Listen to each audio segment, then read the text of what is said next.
तो RRB group D की परीक्षा, आखिर इसमें ऐसा क्या है?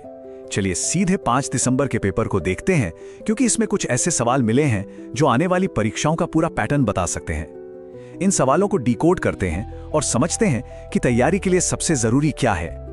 देखिए, इस परीक्षा में सफल होने के लिए ये समझना बहुत जरूरी है कि आखिर सवाल पूछे कहां से जा रहे हैं। तो हमने इस पूरे एनालिसिस को 5 हिस्सों में बांट दिया है, अवार्ड से लेकर साइंस तक। इससे एक साफ रोड मैप मिल जाएगा। तो चलिए सबसे पहले बात करते हैं अवार्ड्स की। अवार्ड्स और ऑनर्स वाले जो सवाल होते हैं ना, वो लगभग हर परीक्षा में बोनस मार्क्स की तरह होते हैं। मतलब अगर इस सेक्शन पर थोड़ा ध्यान दे दिया तो कुछ नंबर तो पक्के हैं। आइए देखते हैं कि 5 दिसंबर के पेपर में कौन कौन से अवार्ड्स छाए रहे।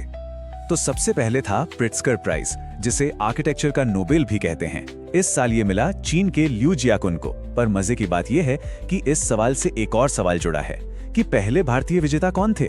वो थे बालकृष्ण दोषी 2018 में। ये देखिए, ये एक क्लासिक एग्जाम स्ट्रैटेजी है, करंट अफेयर्स को हिस्ट्री से जोड़कर पूछना। पेपर में सवाल आया था मनु भाकर पर, जो शूटिंग से हैं। लेकिन यहाँ एक बात समझनी होगी, सिर्फ एक नाम रट लेने से काम नहीं चलेगा। ये भारत का सबसे बड़ा खेल सम्मान है, मेजर ध्यानचंद खेल रत्न। तो इसके चारों विजेताओं के नाम पता होने ही चाहिए।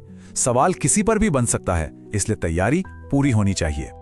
अब इस पर खास गौर कीजिए, लॉरियस अवार्ड्स। ये टॉपिक इस एग्जाम साइकिल में कोई 7 से 8 बार रिपीट हो चुका है। ये कोई इत्तेफाक नहीं है, ये एक पैटर्न है। इस बार उन्होंने केली स्लेटर के लाइफ टाइम अचीवमेंट अवार्ड के बारे में पूछा। ये एक साफ इशारा है कि इस अवार्ड लिस्ट को तो अच्छे से घोट लेना है। और खेल की दुनिया से एक और बड़ा सवाल। भारत ने एशियन एथलेटिक्स चैंपियनशिप में जबरदस्त प्रदर्शन करते हुए 24 मेडल के साथ दूसरा स्थान हासिल किया। लेकिन कहानी सिर्फ 24 के आंकड़े पर खत्म नहीं होती। ये देखिए मेडल्स का ब्रेकडाउन, 8 गोल्ड, 10 सिल्वर और 6 ब्रॉन्ज। परीक्षा में आजकल इसी तरह की डिटेल्स पूछी जाती हैं, तो सिर्फ टोटल नंबर नहीं, बल्कि उसका पूरा हिसाब किताब याद रखना जरूरी है। चलिए अवार्ड से आगे बढ़कर अब देखते हैं नेशनल अफेयर्स को। परीक्षा में सिर्फ यही नहीं देखा जाता कि कौन जीता, बल्कि ये भी कि देश में चल क्या रहा है।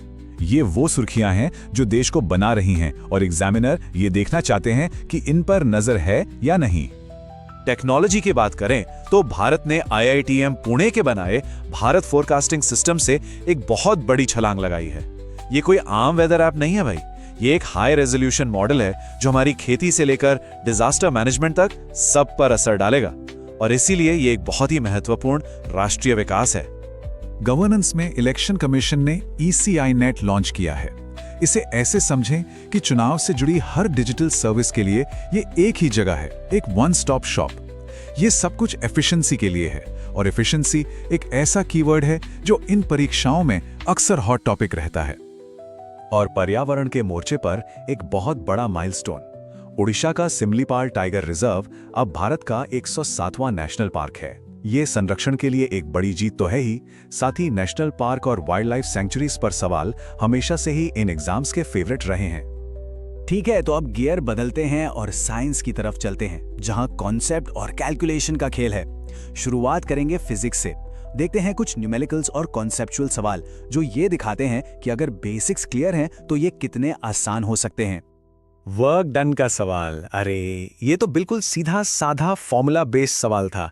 10 न्यूटन का फोर्स, 5 मीटर का डिस्प्लेसमेंट। जवाब 50 जूल। फॉर्मूला याद है तो नंबर पक्के।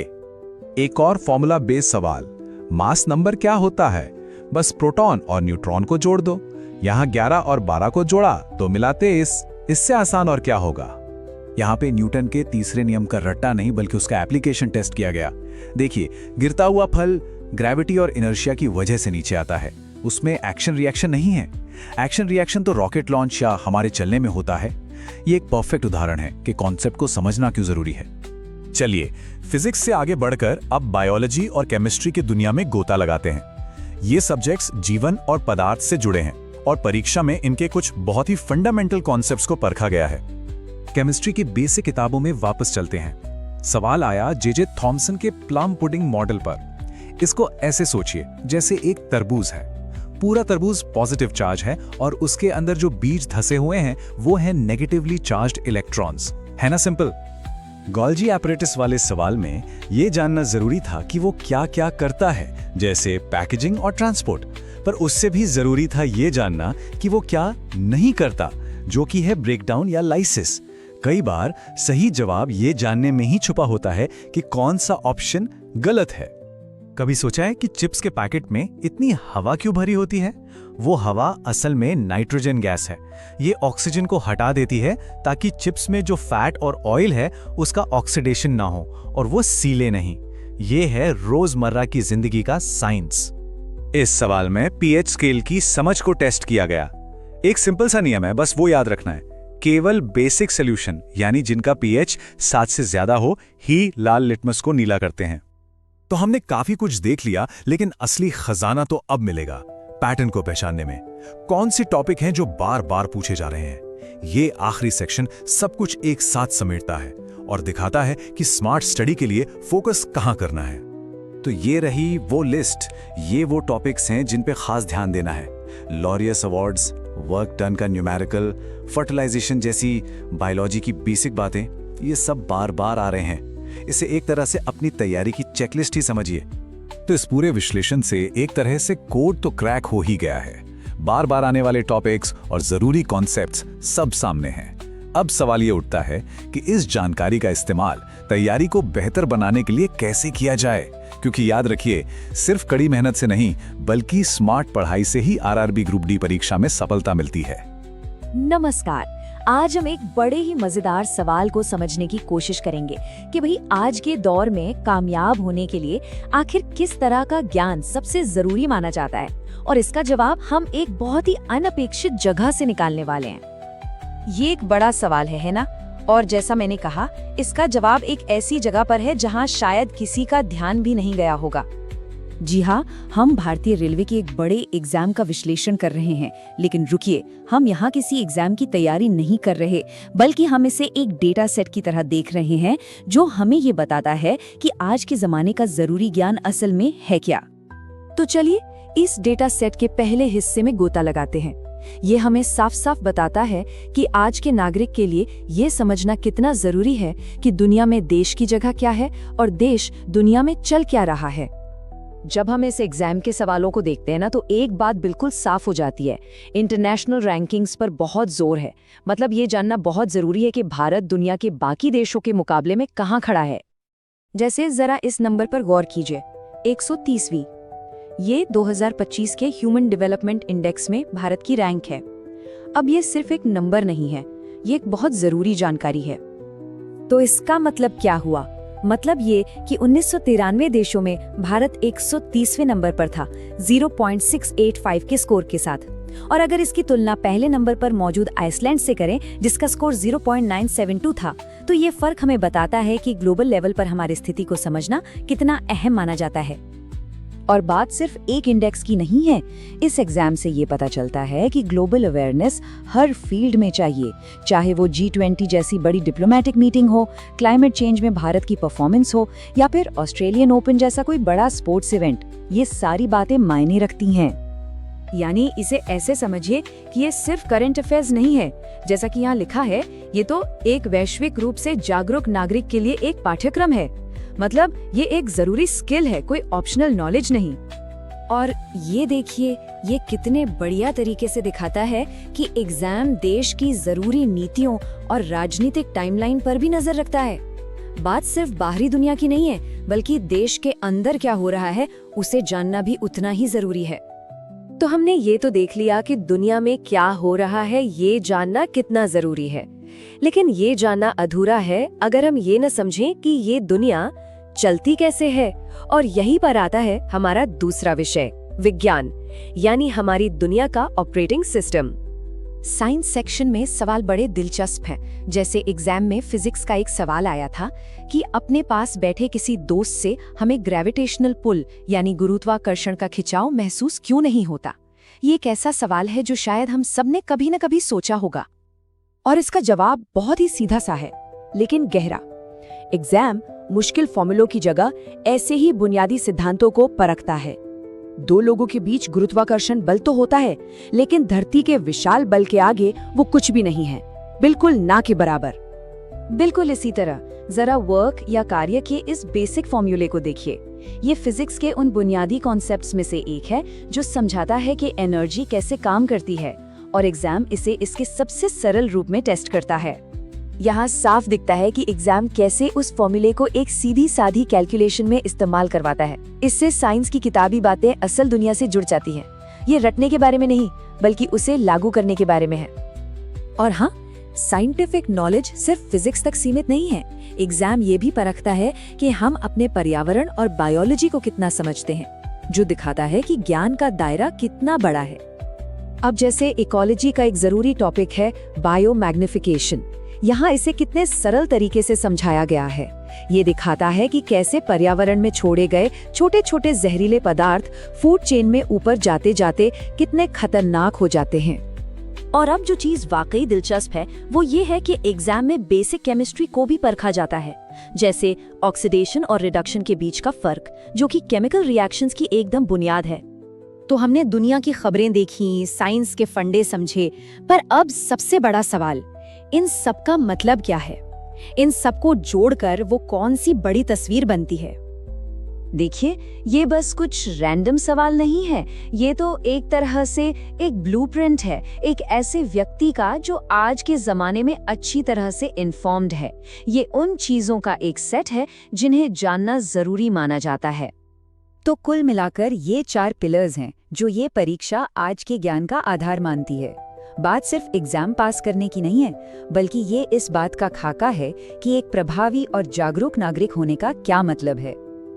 और आखिर में ये हमें सोचने पर मजबूर करता है कि अगर ये आज के दौर के जरूरी ज्ञान का नक्शा है, तो हर किसी को ये सोचना चाहिए कि वो इस नक्शे पर कहाँ है। एक सवाल जो हम सबको खुद से पूछना चाहिए। हेलो दोस्तों, अगर आरआरबी ग्रुप डी की तैयारी चल रही है तो ये एनालिसिस सीधे आपके काम आने वाला है। आज हम 5 दिसंबर के पेपर को पूरा डिकोड करेंगे, ताकि ये पता चले कि असल में एग्जाम हॉल में किस तरह के सवाल हमारा इंतजार कर रहे होते हैं। तो चलिए सीधे मुद्दे पर आते हैं।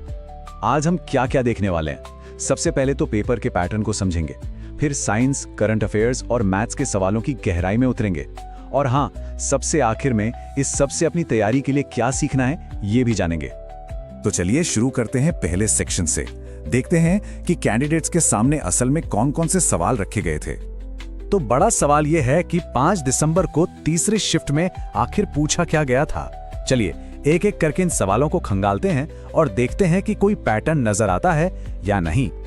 अब आते हैं साइंस पर, जो इस एग्जाम का आप जानते हैं एक बहुत बड़ा और डिसाइडिंग हिस्सा है। तो देखते हैं कि फिजिक्स, केमिस्ट्री और बायोलॉजी से किस लेवल के सवाल पूछे गए। तो केमिस्ट्री से पहला सवाल, और ये एक बहुत ही क्लासिक रिएक्शन से है। ये सवाल सीधा सीधा एसिड बेस रिएक्शन की बेसिक समझ को परख रहा है, जो केमिस्ट्री का एक बिल्कुल कोर कॉन्सेप्ट है। और जब ये दोनों मिलते हैं तो होता क्या है? बड़ा सिंपल है, बनता है साधारण नमक यानी NaCl, पानी, और हाँ, कार्बन डाइऑक्साइड गैस। वो जो फिज, जो बुलबुले निकलते हैं ना कभी कभी, वो इसी CO2 गैस के होते हैं। केमिस्ट्री से ही एक और सवाल, लेकिन इस बार ऑर्गेनिक केमिस्ट्री से, और ये सवाल था फंक्शनल ग्रुप्स के बारे में, जो कि ऑर्गेनिक केमिस्ट्री की ABC मानी जाती है। इसका सीधा सा जवाब है अल्कोहल।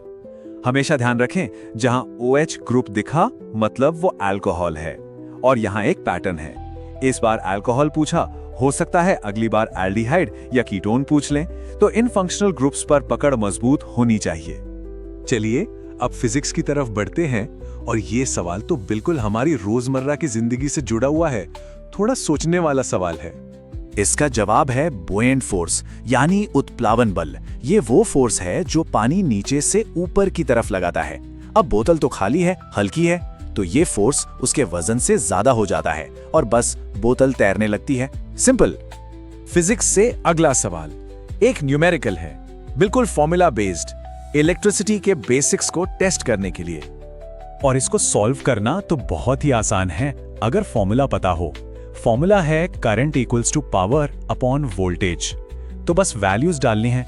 110 को 220 से डिवाइड किया और जवाब आ गया 0.5 एम्पियर। देखा, फॉर्मूला पता हो तो सवाल में कुछ भी नहीं है। फिजिक्स से एक और फॉर्मूला बेस्ड क्वेश्चन।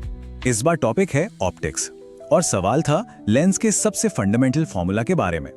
तो यहां फॉर्मूला है 1/f is equal to 1/u plus 1/v, जहां f है फोकल लेंथ, U है ऑब्जेक्ट डिस्टेंस और V है इमेज डिस्टेंस। लेकिन यहां एक बहुत जरूरी बात है, आमतौर पे लेंस फॉर्मूला में माइनस साइन होता है, यानी 1/v - 1/u। जो प्लस वाला फॉर्मूला है वो मिरर के लिए होता है। तो एग्जाम में इस प्लस माइनस का ध्यान रखना एब्सोल्युटली क्रिटिकल है। ओके, तो अब साइंस के आखिरी हिस्से पर आते हैं, बायोलॉजी। और सवाल ह्यूमन बॉडी से था, स्पेसिफिकली हमारे डाइजेस्टिव सिस्टम से। इसका सही जवाब है म्यूकस मेम्ब्रेन, यानी श्लेष्मिक झिल्ली। ये कॉलमनर एपिथेलियम टिश्यू से बनती है और इसका काम तो बड़ा ही कमाल का है। ये एक म्यूकस जैसा लेयर बनाती है जो पेट को अपने ही पावरफुल एसिड से बचाता है। सोचकर देखिए कितना स्मार्ट डिजाइन है। साइंस के बाद चलिए अब उस सेक्शन की तरफ चलते हैं जो हमेशा अपडेट होता रहता है, करंट अफेयर्स और स्पोर्ट्स। देखते हैं कि हाल फिलहाल की खबरों से क्या पूछा गया। यहां देखिए, सवाल बिल्कुल साफ है। 38वें राष्ट्रीय खेल कहां होंगे? उत्तराखंड में। 7वें खेलो इंडिया यूथ गेम्स कौन होस्ट करेगा? Bihar. World table tennis championship कहां हुई? दोहा, कतर में। मतलब मेजर स्पोर्ट्स इवेंट्स और उनके वेन्यूज, ये एक हॉट टॉपिक है। और सिर्फ वेन्यू ही नहीं, खेलो इंडिया यूथ गेम्स की मेडल टैली पर भी सवाल था। देख सकते हैं, महाराष्ट्र 158 मेडल्स के साथ टॉप पर था, उसके बाद हरियाणा। तो टेक अवे क्या है? इवेंट्स के साथ साथ उनके रिजल्ट्स और टॉप परफॉर्मेंस पर भी नजर रखनी है। ठीक है, अब बारी है मैथ्स की। एक सवाल जो इस पेपर में मिला वो था अलजेब्रा से, और ये एक क्लासिक प्रॉब्लम है। सवाल में a इंटू बी और a माइनस बी की वैल्यू दी हुई है और a प्लस बी पूछा है। इसके लिए एक सीधा सा फॉर्मूला है, a प्लस बी का स्क्वायर बराबर होता है a माइनस बी का स्क्वायर प्लस 4ab। बस अब इसमें वैल्यूज फिट कर दीजिए। 6 का स्क्वायर हो गया 36 और 4 गुणा 135 हुआ 540। दोनों को जोड़ा आया 576 और 576 का स्क्वायर रूट क्या है? 24। हो गया सॉल्व। तो हमने साइंस, करंट अफेयर्स और मैथ्स के सवाल देख लिए। अब आते हैं सबसे जरूरी बात पर। इस पूरे एनालिसिस से हमें सीखना क्या है, अपनी तैयारी को कैसे और बेहतर बनाना है। तो टेक अवेज बिल्कुल क्लियर हैं। नंबर 1, फिजिक्स के बेसिक फॉर्मूले, वो तो रट लेने हैं। नंबर 2, नेशनल स्पोर्ट्स इवेंट्स, उनके वेन्यू, उनके विनर्स। नंबर 3, केमिस्ट्री और बायोलॉजी के कोर कॉन्सेप्ट्स। और आखिर में करंट अफेयर से अपडेट रहना ही रहना है। ये सबसे जरूरी चीजें हैं। और अब आखिर में एक सवाल खुद से पूछने के लिए, इस पूरे पेपर को देखने के बाद ऐसा कौन सा टॉपिक है जो तैयारी में सबसे कमजोर लग रहा है? क्या वो फिजिक्स के फॉर्मूले हैं या करंट अफेयर्स? सोचिएगा जरूर, क्योंकि यहीं से आगे का रास्ता तैयार होगा।